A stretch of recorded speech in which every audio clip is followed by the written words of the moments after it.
ইয়া আইয়ুহাল্লাযীনা আমানু, হে ঈমানদারেরা, যারা তোমরা ঈমান এনেছো, যারা তোমরা আল্লাহর প্রতি বিশ্বাস স্থাপন করেছো, ও আনফুসাকুম ওয়া আহলিকুম নারা, তোমরা নিজেকে আগে জাহান্নামের আগুন থেকে বাঁচাও এবং তোমার সন্তান সন্ততিকে, তোমার যে আহলিয়ত আছে, তোমার যে স্ত্রী আছে, তোমার যে সন্তান আছে, তোমার যে ছেলে মেয়ে আছে, তাদেরকে জাহান্নামের আগুন থেকে বাঁচাও। যদি তুমি ভাবো যে আমি দিনে আল্লাহ 5 ওয়াক্ত নামাজ ফরজ করেছে, তাহলে আমি যদি মসজিদে জামাতের সহিত 5 ওয়াক্ত নামাজ পড়ি, তাহলে আমি মুসল্লি হয়ে যাব, আমি বড় আল্লাহ ওয়ালা হয়ে যাব, আমি বড় আল্লাহ ওলি হয়ে যাব। কোন মা আমার যদি ভাবেন, কোন বোন আমার যদি ভাবে যে আমি দিনে 5 বার নামাজ পড়ছি, আল্লাহ আমার উপরে 5 ওয়াক্তের নামাজ ফরজ করেছে, আমি 5 ওয়াক্ত নামাজ পড়ছি, তাহলে আমি জান্নাতে চলে যাব। আল্লাহ বলছেন কখনোই নয়, তুমি জান্নাতে যেতে পারবে না।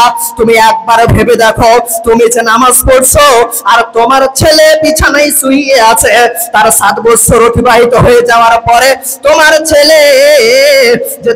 ছেলে বিছানায় শুয়ে আছে আর তুমি ভোরে উঠে তুমি নামাজ পড়ছো।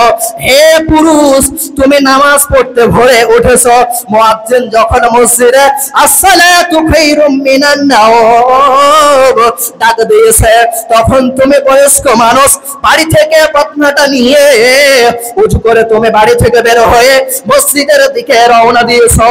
ফজরের জামাতের সহিত তুমি নামাজ পড়ে নিয়েছো এবং বাড়িতে গিয়ে তুমি বসে আছো আর ভাবছো আমি হয়ে গেছি কামিয়াব। আল্লাহ বলছেন কখনোই নয়, তুমি কামিয়াব হতে পারবে না। তুমি কোশ্চেন কালেও কামিয়াব হতে পারবে না। কেন গো? আল্লাহ বিধান দিয়েছেন নামাজ পড়ে নিয়েছি মানে কামিয়াব, তো আল্লাহ বলছেন না, তুমি বাঁচতে পারবে না। বন্ধুরে আমার, তাহলে কি করতে হবে? আপনি একজন বাড়ির কর্তা, আপনি বাড়ির পিতা, আপনি একবার তাকিয়ে দেখুন, আপনার ছেলে বাড়িতে ঘুমিয়ে আছে, আপনি তাকে জাগিয়ে দেন, তাকে নামাজের জন্য উঠিয়ে নিয়ে আসুন, তবেই আপনি ভালো পিতা হবেন। একবার আপনি বলুন, আপনার বাড়িতে যদি আগুন লেগে যায়, অনেক পিতা আছে, তাদেরকে যদি বলা হয় যে আপনার ছেলেটি ঘুমিয়ে আছে, তাদেরকে এই ফজরে মসজিদে কেন নিয়ে আসেন না, তার পিতা বলবে আমার ছেলে ফজরে উঠতে পারবে না, তার কষ্ট হবে।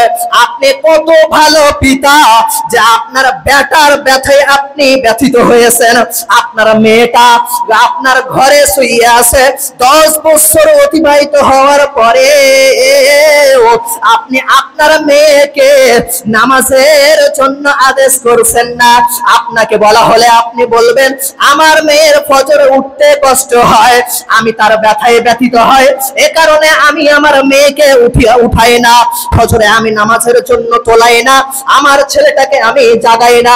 বন্ধুরে আমার, আপনাকে আমি একটি কথা বলতে চাই, মনে করেন আপনার ছেলে ঘরে আরাম করে বিছানার উপরে শুয়ে আছে, আরাম করে খাটের উপরে শুয়ে আছে, আপনার মেয়ে বিছানার উপরে শুয়ে আছে।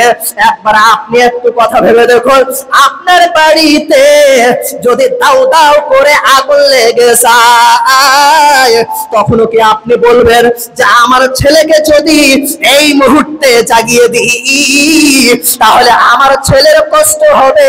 আমার মেয়েকে যদি ঘুম থেকে উঠিয়ে দিই, এখন রাত 4টা বাজছে, এখন ভোর 4টা বাজছে, এই আমার মেয়েটাকে যদি ঘুম থেকে জাগিয়ে দিই তাহলে আমার মেয়ের কষ্ট হবে।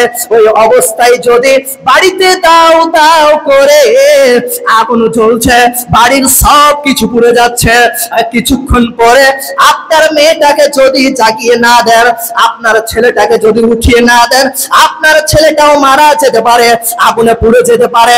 ওই অবস্থায় কোন পিতা যদি বলে যে আমার ছেলেটাকে আমি তুলিয়ে দিলে আমার ছেলে কষ্ট পাবে, তাহলে ওই পিতার চাইতে দুনিয়ার বুকে আর বোকা কাউকে পাওয়া যাবে না। আপনার ছেলে কিছুক্ষণ পরেই মারা যাবে, আপনার মেয়ে কিছুক্ষণ পরেই মারা যাবে।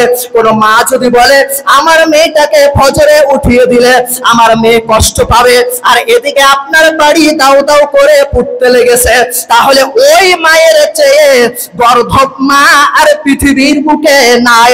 বন্ধুরে আমার, এটি আপনাদেরকে একটি উদাহরণ দিলাম। একবার আপনি চিন্তা করে দেখুন, আজকে পৃথিবীর বুকে আপনি আপনার সন্তানকে ভালোবাসা দেখাচ্ছেন, যার কারণে আপনি সন্তানদেরকে ঘুম থেকে উঠাচ্ছেন না।